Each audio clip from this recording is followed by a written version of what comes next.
Hi viewers, welcome to our channel. ప్రస్తుతం మనతో పాటు ఇమ్మంది రామారావు గారు సీనియర్ జర్నలిస్ట్ ఉన్నారు. వారితో ఒకసారి మాట్లాడదాం. సార్ నమస్కారం. సార్ నమస్తే బాబు. సార్ ఇవాళ గొప్ప నటుల్లో ఒకరైన ఎస్వి రంగారావు గారి జయంతి సార్. మరి ఈ సందర్భంగా ఆయన గురించి అంటే ఆయన సినీ ప్రస్థానం గురించి కానివ్వండి, లేకుంటే ఆయన సెట్లో ఎలా ఉండేవారు, ఎన్టీఆర్ గారు అండ్ ఏఎన్ఆర్ గారితో ఆయనకు అనుబంధం ఏ విధంగా ఉండేది, మొత్తం ఆయన జర్నీ గురించి మీరేం చెప్తారు సార్? అది సంక్షిప్తంగా చెప్పుకుందాం. ఈరోజు ఆయన పుట్టినరోజు కనుక మనం స్మరించుకోవాలండి. గొప్ప వాళ్ళందరినీ కూడా మనం స్మరించుకోకపోతే ఏమవుద్దంటే గత వైభవాన్ని కోల్పోతాం. ఎస్వి గారు అంటే ఎవరు అనే పరిస్థితి రాకూడదు. వాళ్ళందరూ గొప్పవాళ్ళు. సినిమా పరిశ్రమని పెంచి పోషించారన్నమాట. వాళ్ళు ఆ రోజుల్లో ఎస్వి రంగారావు, రామారావు గారు, నాగేశ్వర గారు లేకపోతే ఎంతవరకు వచ్చేది కాదు. పరిశ్రమ ఎప్పుడూ ఆగిపోయేది. ఏదో ఒక పరిశ్రమకు ఒక క్యాన్సర్ వచ్చి ఆగిపోయినట్టు ఆగిపోయేది అన్నమాట. వాళ్ళు ఆరోగ్యవంతమైన సినిమా తల్లిని తయారు చేశారు. ఎస్వి రంగారావు పేరు సామర్లకోట వెంకట రంగారావు. బిఎస్సీ హానర్స్ చదువుకున్నాడు బాగా. కాకినాడలో యంగ్ మెన్స్ హ్యాపీ క్లబ్లో నాటకాలు కూడా వేస్తుండేవాడు. మొట్టమొదటిసారిగా ఆయన అగ్నిమాపక దళంలో ఆయన ఒక ఇన్స్పెక్టర్గా పనిచేశాడు, ఆఫీసర్గా. ఆయన అప్పుడు విజయనగరంలో ఉండేవారు అన్నమాట. తర్వాత నాటకాల్లో చాలా బాగా ఆయన నటించేవాడు. ముఖ్యంగా ఎస్వి రంగారావు గారి గురించి ప్రత్యేకమైన అలవాట్లు ఏంటంటే ఇంగ్లీష్ నాటకాలు బాగా చేసేవాడు. మ్యాక్బెత్, ఒథెల్లో ఇవన్నీ చేసేవాడు అన్నమాట. ఇంగ్లీష్ యాక్సెంట్ కూడా బాగుండేది. ఆ రోజుల్లో ఇంగ్లీష్లో నాటకాలు ఆడేవాళ్ళు తక్కువ మంది. ఎన్టీ రామారావు గారు, జగ్గయ్య గారు, కొద్దిమంది మాత్రమే ఆ ఇంగ్లీష్ యాక్సెంట్ అంత బాగా వచ్చేదన్నమాట. అందులో ముఖ్యుడు ఈయన ఎస్వి రంగారావు గారు. మొట్టమొదటిసారిగా వరూధిని అనే సినిమాలో చేశాడు. చేసిన తర్వాత లైట్లు అంటే ఎలాగైనా డ్రామా వేరు, సినిమా వేరు కదా. అమ్మాయి వచ్చి అలా పైన పడేసరికి సిగ్గుపడిపోతుండేవాడు. అప్పుడు ఏంటమ్మా ఇలా సిగ్గుపడిపోతున్నాడని చెప్పేసి వాళ్ళు అప్పుడు కృష్ణవేణో ఎవరో మరి తెలియదు అన్నమాట. వరూధిని ఇప్పుడు చాలా కాలం ఏంటి కదా అంటే అమ్మాయిని చూసి సిగ్గుపడిపోతుండేవాడు అన్నమాట. నటన బెరగ్గా చేస్తుంటే అప్పుడు ఇంకా సినిమా ఫీల్డ్లో నేను పనికిరాను, నాకే ఇన్ఫీరియారిటీ కాంప్లెక్స్ ఉంది, అలా చూస్తే నాకెందుకు తనే ఆలోచించుకొని కొంతకాలం సినిమా ఫీల్డ్ దూరంగా ఉన్నాడు. తర్వాత మళ్ళీ వచ్చినప్పుడు కానించి ఆయనకి మొత్తం లైఫ్ ఇచ్చిన మొట్టమొదటి సినిమా ఏదంటే పాతాళ భైరవి. అందులో అంటే ఎస్వి రంగారావు తాలూకు ఇంగ్లీష్ నాటకాలు చూసినటువంటి ఒక వ్యక్తి, అది బహుశా అది ఎవరో చక్రపాణి గారో లేకపోతే మన పాలగుం పద్మరాజు గారు ఎవరో వాళ్ళు లేదండి, ఇతను తెలుగు కంటే ఇంగ్లీష్ యాక్సెంట్ బాగుంటుంది, ఇంగ్లీష్ యాక్సెంట్ చాలా బాగా చేయగలడు, మన పాతాళ భైరవిలో ఇన్ని పెట్టుకుంటే బాగుంటుందని ఓ సైజు ఇచ్చేసరికి కేవీ రెడ్డి చూశారు. ఒడ్డు పొడుగు బాగుండేసరికి సరే ఈయన్నే మాంత్రికుడు అని చెప్పేసి ఫిక్స్ చేశాడు. దాంట్లో ఎస్విఆర్ చేసిన తెలివితేటలు అంటే రావడం చేరాడు కదా కొంత గ్యాప్లో. అందులో ఒక ఇంగ్లీష్ నాటకంలో ఇంగ్లీష్ ఆర్టిస్ట్ అండి, గుర్తు రావటం లేదు.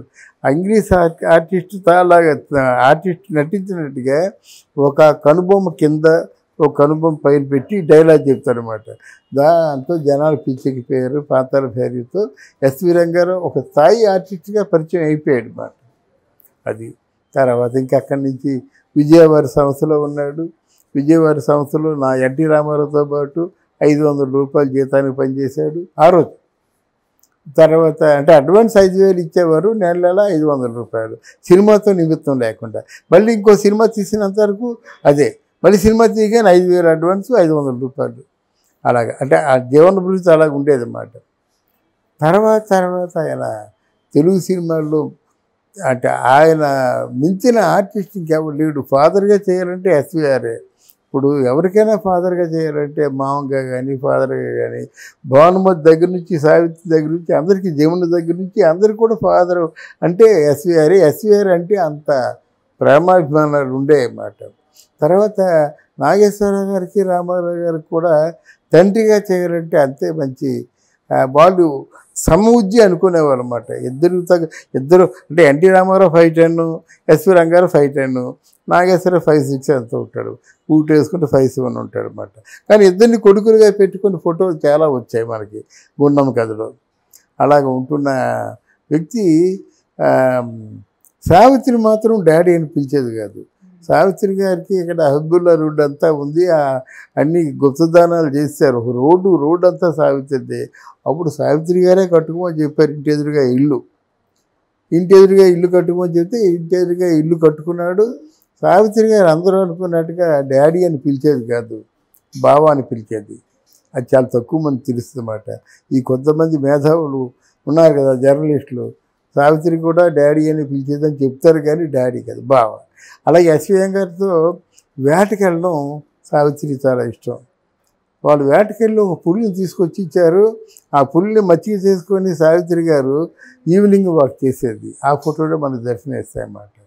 అంతా బాగా అంత అన్యోన్యంగా ఉండేవారు. వాళ్ళిద్దరు పోటీ పడి నటించేవారు అన్నమాట. అంటే ఒకరి మీద ఒకరికి చాలా గౌరవం ఉండేది. అంటే బావ అక్క అనుకుని మా మాటలు ఆ విధంగా ఉండేది. అంటే ఎస్వి రంగారావు భార్యని అక్క అనేది ఈయన బావ. ఎదురుబొదురు ఇల్లు కదా. ఇక్కడ ఎస్వి రంగారావు గారి తాలూకు తమిళం ఫీల్డ్లో ఉన్నటువంటి శివాజీ గణేషన్ గారు డైలాగ్కు పెద్ద ప్రత్యేకత. డైలాగ్ ఆయన చెప్పినట్టుగా ఇంకెవరు చెప్పేవారు కాదు. కానీ అట్లాంటి శివాజీ గణేష్ను ఎస్విఆర్ గారు కానీ డైలాగ్ చెప్తే ఆయన ఆగిపోయేవాడు అన్నమాట. అంత భయం. ఎస్విఆర్ అంటే ఎన్జి రామచంద్రుడికి భయమే, శివాజీ గణేష్కి భయమే. అంత అలా ఉండేవాడు అన్నమాట. ఆయనకు ఉన్నటువంటి ఏకైక అవలక్షణం ఏంటంటే సెట్లో మందు తాగడు. ఎప్పుడైనా మందు తాగితే 2-3 రోజులు కంటిన్యూగా తాగుతాడు. అది పెద్ద అవలక్షణం అన్నమాట. అది మరి ఎక్స్ట్రీమిస్ట్, ఏ పని చేసినా ఎక్స్ట్రీమే. పగల కంటే రాత్రులు షూటింగ్ చేయడానికి ఇష్టపడతారన్నమాట. తెల్లవారులు చక్కగా కబుర్లు చెప్పుకోవచ్చు, అంత సరదాగా ఉంటాడు ఆయన. ఎక్కడైనా ఏమైనా తేడా వస్తే మాత్రం చర్మం వచ్చేస్తారన్నమాట. ఆయన దగ్గర నాగేశ్వర రామారావులు కూడా భయపడతారు. ఇది అంత అంటే ఎస్వి రంగారావు గారు బ్రతుకుంటుండగా ఆయనకంటే పెద్ద క్యారెక్టర్ ఆర్టిస్ట్ ఉన్నాడు అనిపించుకోలేదు కదా. ఆయన తర్వాత ఎవరైనా. ఇందులో ఇంకో విషయం మర్చిపోయాను. కొద్ది కాలం మొనగాళ్ళకు మొనగాడు అనేటువంటి సినిమా తీశాడు. అందులో హీరో వేషం వేశాడు. అది బ్రహ్మాండంగా ఆడేసింది.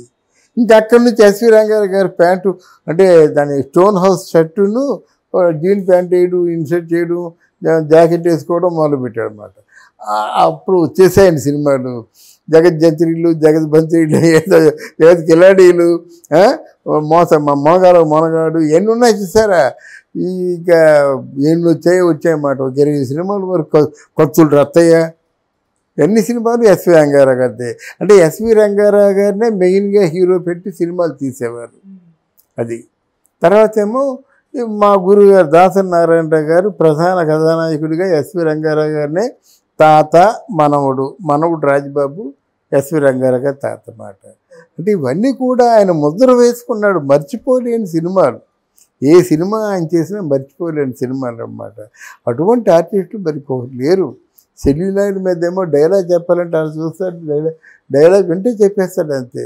మాడ్యులేషన్ అది చెప్పవలసిన అవసరం లేదు. దానికి మాడ్యులేషన్ ఆయనే చేసుకుంటాడు.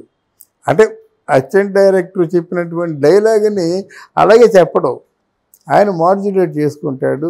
ఎక్కడ పదవి విరపాలో, ఎక్కడ దాన్ని అందంగా పలకాలో తెలిసిన వ్యక్తి ఎస్వి రంగారావు గారు. అలాగే ఇక్కడ మన పాండవ వనవాసం సినిమా జరుగుతుండగా ఒక భీముడు దుర్యోధనుడు చూసి ఒరే దుర్మదాంధ అని చెప్పేసి ఒక పద్యం పాడుతాడనమాట. పద్యం పాడితే అక్కడ ఇది కేవలం మనకి నీ తెలుసుకుంది ఎవరితో అంటే ఈయన పౌరాణిక సినిమాలు చేస్తాడు కామేశ్వరరావు. ఇప్పుడు కమలాకర్ కామేశ్వర గారు చెప్పారన్నమాట. ఇంత కడుపు చిచ్చుకొని పద్యం పాడితే ఎస్వి రంగారావు అంటాడనమాట. రాదట రాజధాని అనమాట. ఇలాగా చెప్పి ఇలా అంటాడనమాట.